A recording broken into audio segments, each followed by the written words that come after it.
And we are good. We are live again.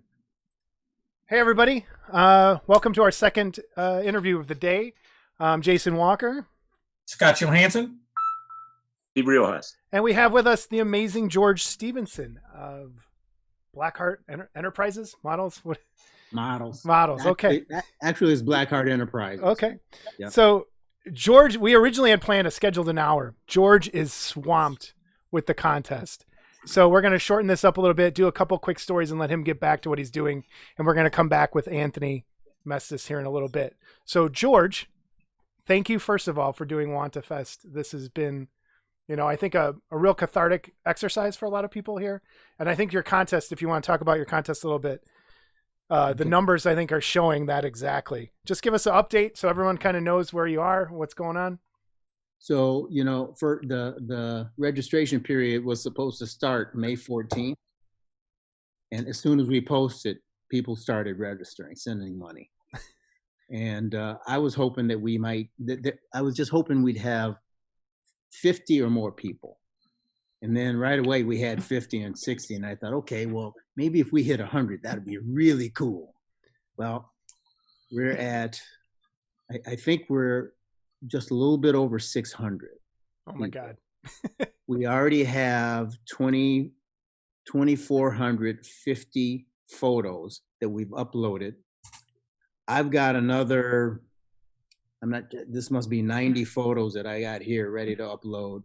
And then I have a bunch of emails waiting to be opened and waiting to have the pictures pulled out. Wow. And, the emails we've been getting have anywhere from 1 to 20 photographs in them. And, man, it is some work. I do not envy you right now. I thought this was like tough. The old days, George. It's like the old days. Yeah, man. No, this is unbelievable. Well, thank you for giving us a few minutes today. Like seriously, that's a big job. We're glad to have you. I'm glad you guys are having me on. Yeah, it is an honor. It truly is. I think my first you were one of those people when I first started going to Wonderfest. I saw, and we talked about this with Terry a little bit. I'm like, because I'd seen you in Terry's book or in the magazine or something, and I was scared to talk to because I have crazy crushing social anxiety at times, and it's like, oh, there's that George guy, and I've seen him, and you had some of the best kits at the time too, and I think that when people saw your stuff, I think the first thing I ever entered in a Wonderfest contest in '95 was your Pumpkinhead, the vinyl one. Is that right? That was my first thing I've ever entered. So, yeah, tell us your first Wonderfest. What was it? What year? I meant to send you that picture of me and Terry and Mike. We'll hold it for the next time we have you on. Okay. Yeah. 1990, August of 1990. I had not met in person anyone in this hobby. I had been building and painting Aurora and monogram kits and started finding some resin kits. So for about 5 years. And then at the beginning of 1990, I found out about Model and Toy Collector and sent Terry Webb a letter. And let's see if the stories match up and see who's telling the truth. Okay. I'm older than Terry, but my memory's better. I believe that, actually. So we started talking, and he kind of clued me into John Green and some of the other folks that were that had kind of hoarded plastic model kits. And then he turned me on to Kit Craft and some of the guys that were producing their own resin kit, Dimensional Design. And we just kind of hit it off. And by the time I met Terry, I had already decided that I wanted to do a little hobby business. And I already had the name for it, Geometric Design. And so I was talking to Terry, and we just hit it off. Man, we talk for hours, of course. Everybody talks for hours with Terry on the phone. Even now, you can't get away from it. Terry talks for hours. You listen. Yeah, exactly. So after a few months, so that summer, we were talking, and I had just had a bad experience with a sculptor who was supposed to do the vampire bat from Fright Night for us, because we had the license, but we hadn't produced anything yet, and we're still trying to find our way. How do we do this? How do we get this going? And Terry told me about Mike Parks, and so I talked to Mike a few times, but mostly I was talking to Terry. And then that summer, Terry contacted me and said, "Hey man, there's this convention in Louisville, this model club in Louisville. They're putting on this show, and you ought to come. It'd be a chance for you to meet some folks and find out more about some of the folks who are in the hobby." So I was like, "Okay, cool, yeah, I'll do that." So and that's how I met those guys. Now, I don't know if you guys have heard this story. I was going to just ask if you're going to tell the story, because I love the story. So right after law school, I was my first job was as an investigator of violations of human rights, and that also included investigating in the St. Paul Police Department. But there was this huge national human rights convention in Louisville, Kentucky that year, 1985 or 86.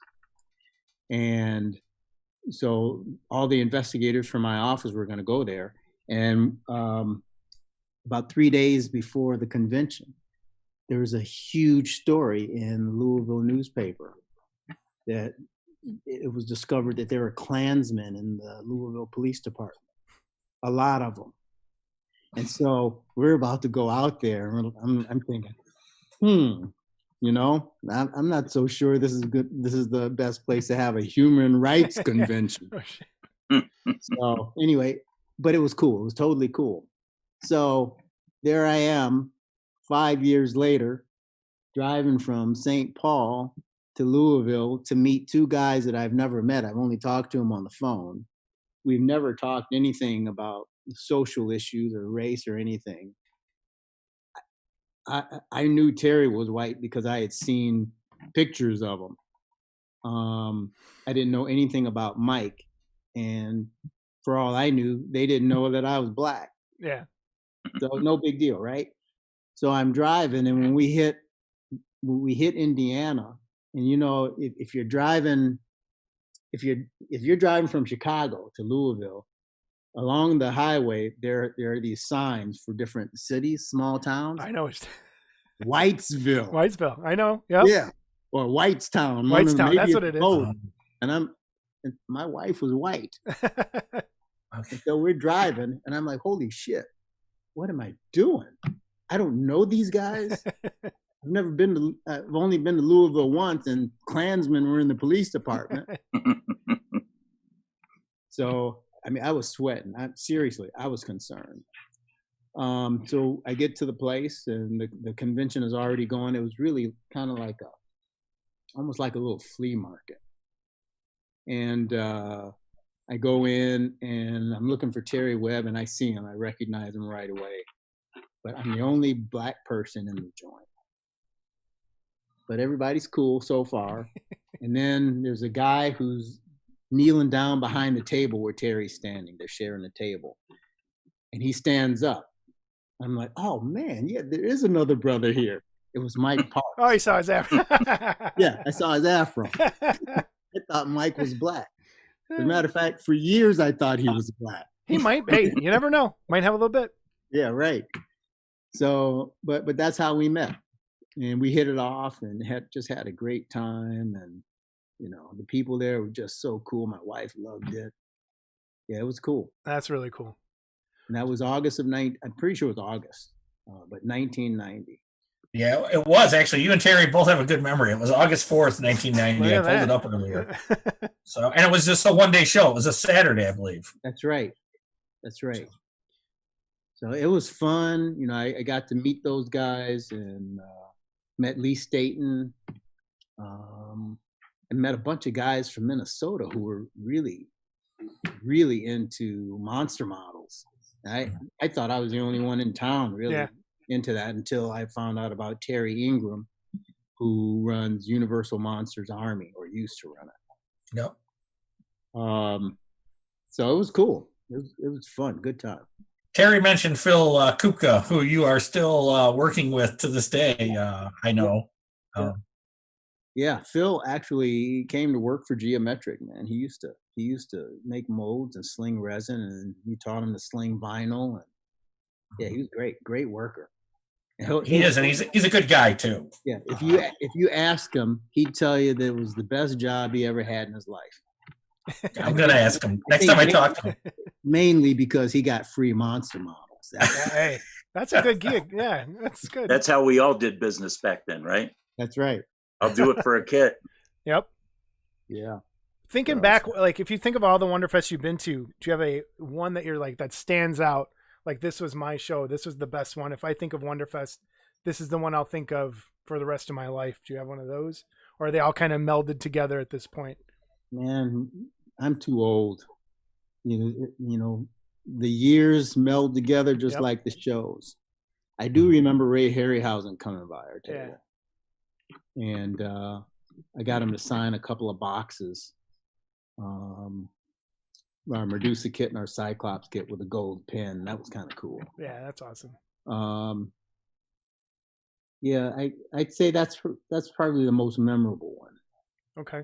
Harryhausen being there, and you know they had a bigger turnout than they had ever had for that show. Yeah, Terry was just telling us some of the background stuff on that, and that's pretty interesting to see how that show almost ruined them in a way and saved them at the same time. Yeah. How was it? How was it coming back as a new deal? Like you used to be Geometric, and then you came back as Blackheart.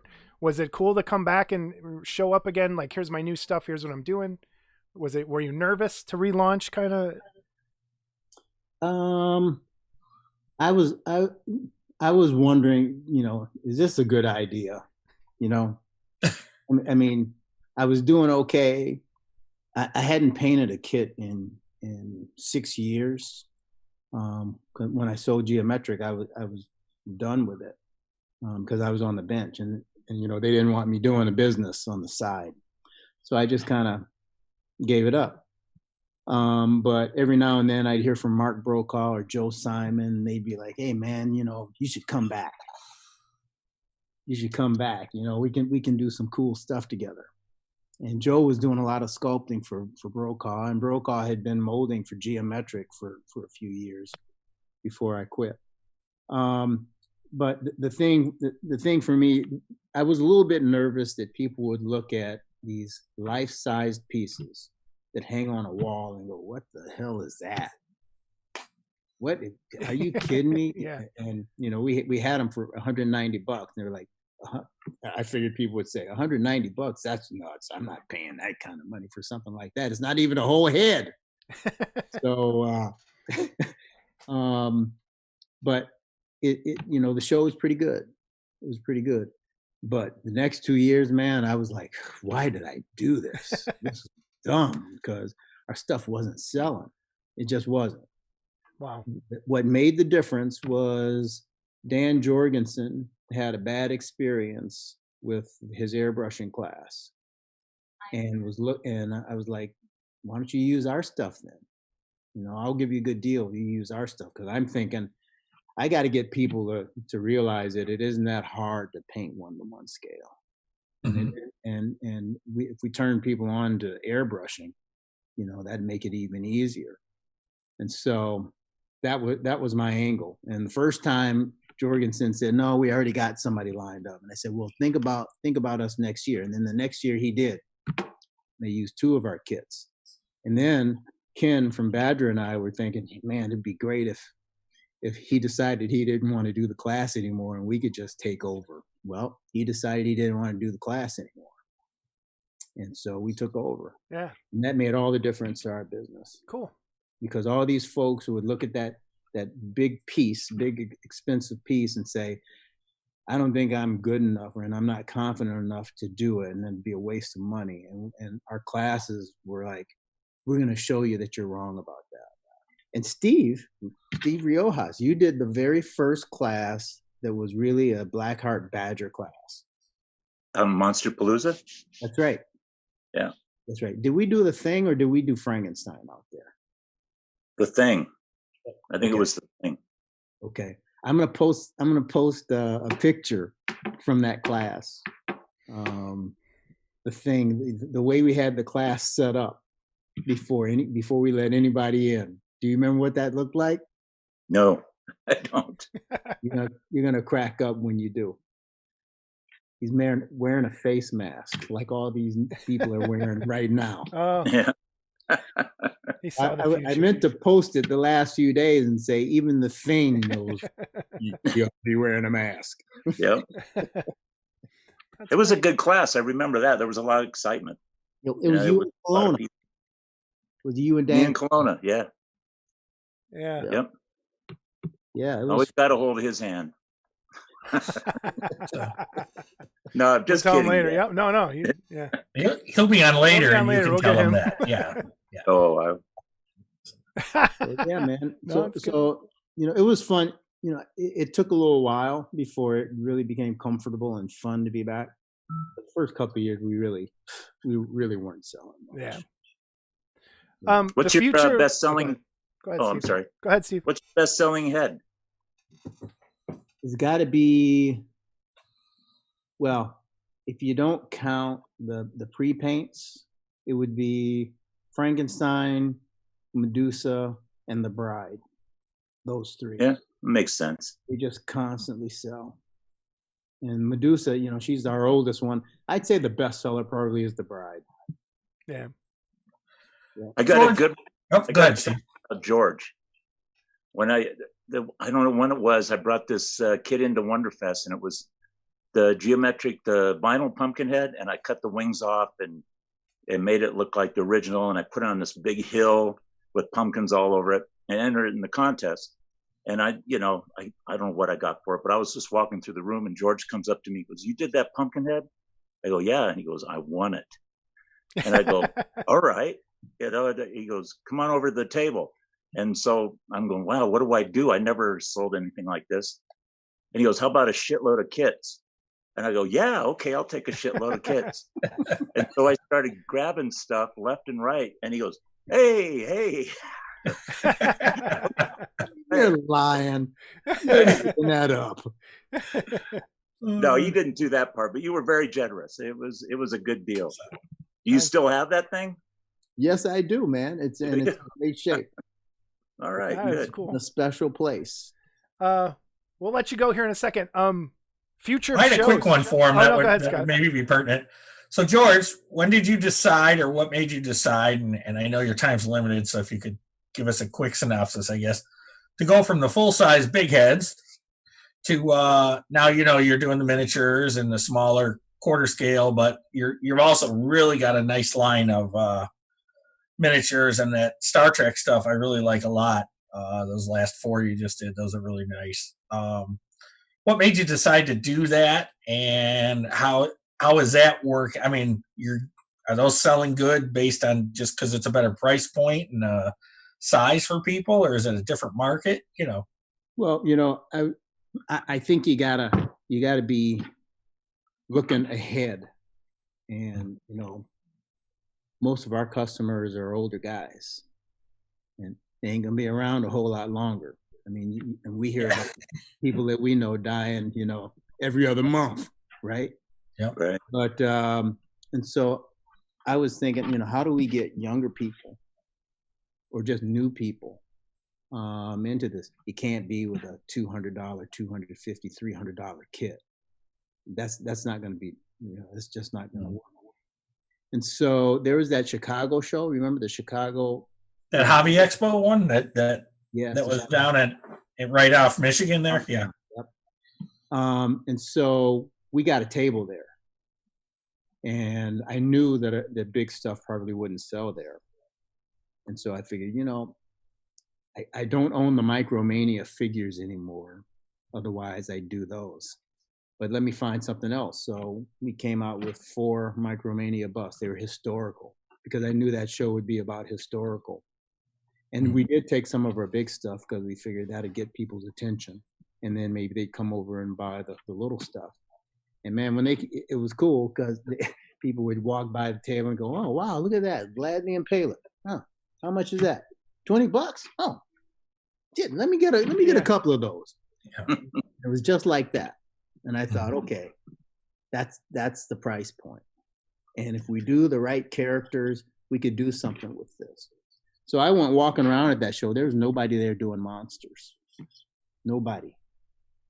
There was all kind of fantasy stuff, but not movie monsters. No, there's not. And so I figured, okay, I think we could do something with that. And then the guys in the hobby, you know, we're all getting busier because we got all kinds of stuff going on. You could paint one of those in a day easily. You could paint 3 or 4 of them in a weekend if you wanted to.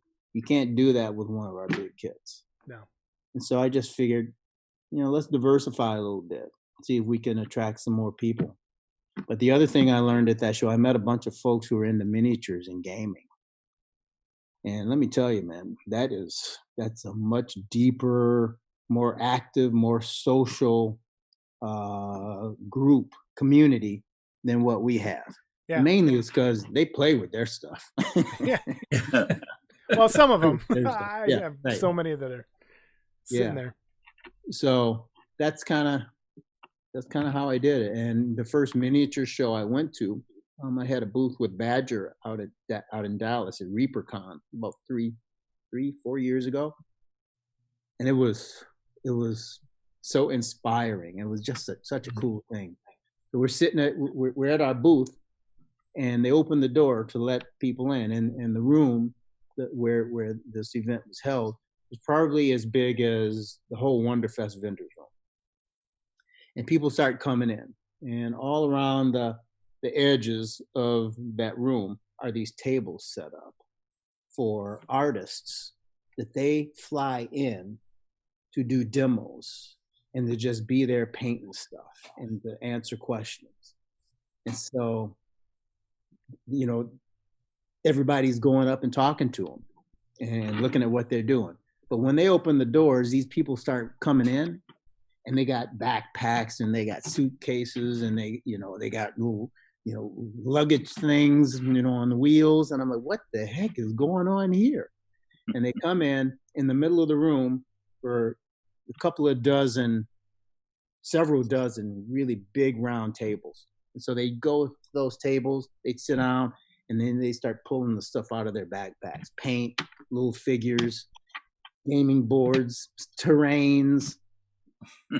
And they sat there the whole weekend, hanging out, painting, socializing. It was so cool to see. It is a huge difference between our shows and theirs. Adepticon, you do Adepticon too, and that's one of my favorite shows, and it got canceled this year too. Yeah. And that's kind of where the idea for WandaFest came from, right? Yep, that's right. I stole it from Adepticant. Yep. Yep.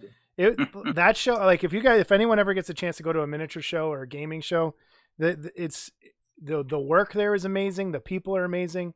And it's not, I'm not saying that Wonderfest isn't, because Wonderfest, that's how it is, but it's completely different vibe of just coming up to people, like you said, people bring their work and they just sit around and paint all weekend. Yeah. We sit around and drink all weekend and talk. Okay. And part of that is it's easier to bring your miniatures there and paint. True. But it's truly inspiring to go to those shows. Yeah. And Wonderfest is the same. But I think maybe we just got so used to seeing the contest, like, oh yeah, I'll get the Wonderfest contest. But yeah, George, it's time. I don't want to let you go because we got a lot to do. Yeah. George, give us all your stay, George, but I know you have stuff to do. You give us all your website info and anything else you want to shout out for a second for everybody. All right, blackheartmodels.com, and if you're on Facebook, check out the WandaFest pages. We've got the contest. It's going to be amazing once we get it up. We've got Vendors Hall, and we've got Artist Alley. Okay. And so stop by and post your stuff too. And what we wanted was for folks to come share the hobby, and also take the opportunity to promote, because guys do a crappy job of promoting what they do. I know how that is. So drop in and check it out. Cool. Rick Kinser, is it Kinser? Kinser, yeah, that's what I was just going to say. Go ahead, Scott. Yeah, so Rick Kinser says this is an inside joke. Wants me to ask George if he washed his hands. Do we want to know?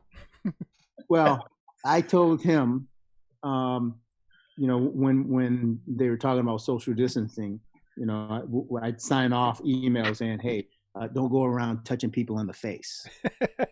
So what he says to sign off is wash your hands. All right. Oh, okay. There you go. Well, thank you, George. This has been great. Yep. And good luck today getting that contest up. I know we all can't wait to see what's in there. And Thanks, man. Hey, have me on again sometime. oh, we are. We're going to we'd keep love to. doing this, and we're going to Good seeing you, have a man. full show with you. Promise. And Take tell care, man. Anthony I said, hey. Oh, we will. Thanks, man. Will do. Hey, guys. Thanks, All everybody. right. Thanks, George. Yeah.